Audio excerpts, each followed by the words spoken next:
As we near the end of Women's History Month, I wanted to take this opportunity to recognize a couple of women that were important to Texas history.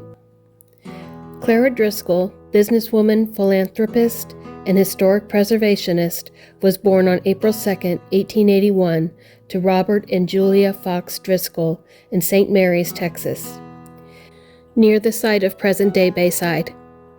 Both of her grandfathers had fought at the Texas Revolution. At the age of 18, she recognized the importance of preserving historic sites in Texas for the benefit of future generations. She was shocked to discover the condition of the 3-acre plaza and the old convent long barrack adjoining San Antonio de Valero Mission. She also found out that the buildings were soon to be demolished and a hotel was going to be built in its place. The state of Texas owned the Alamo Church, and the long barrack was owned by local merchants and plastered with signs and billboards. From 1903 to 1905, Clara, a founding member of the Daughters of the Republic of Texas, DRT, worked to acquire and preserve the Alamo, and in 1905, she personally paid most of the purchase price. In accordance with their agreement with the state, the DRT has maintained the chapel and surrounding grounds and gardens without cost to taxpayers. The library at the Alamo is open to all researchers. The original long barrack building has been restored and is used as a museum. The state of Texas later reimbursed her and granted custodianship of both the Alamo Church and the long barrack to the DRT.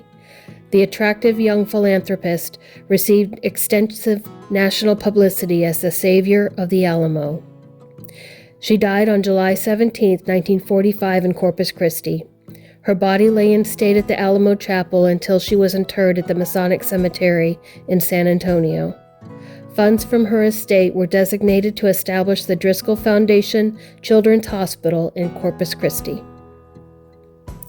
Rebecca Jane Gilliland, preservationist, was born in Philadelphia on August 31, 1831, the daughter of Mary Barber and Johnston Gilliland, who served in the company of Captain John Tomlinson in protection of the frontier.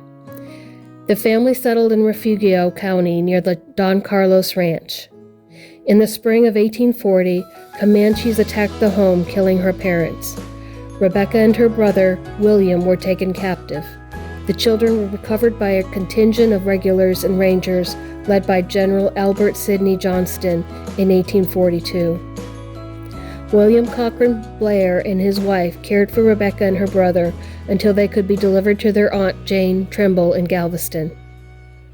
Rebecca married Orseneth Fisher, Methodist minister and author, on May 15, 1848. She, too, was a charter member of the Daughters of the Republic of Texas, aiding Clara Driscoll in saving the Alamo from destruction. She served as state president of the DRT for 18 years. She was also president of the Austin chapter. She delivered an oration at the unveiling of the Sam Houston Monument at Huntsville, and for several years she gave the opening prayer when the Texas legislature convened.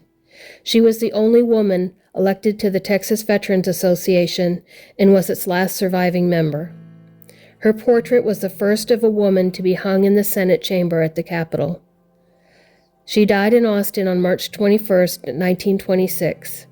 Her body lay in state in the Senate chamber, where funeral services were held.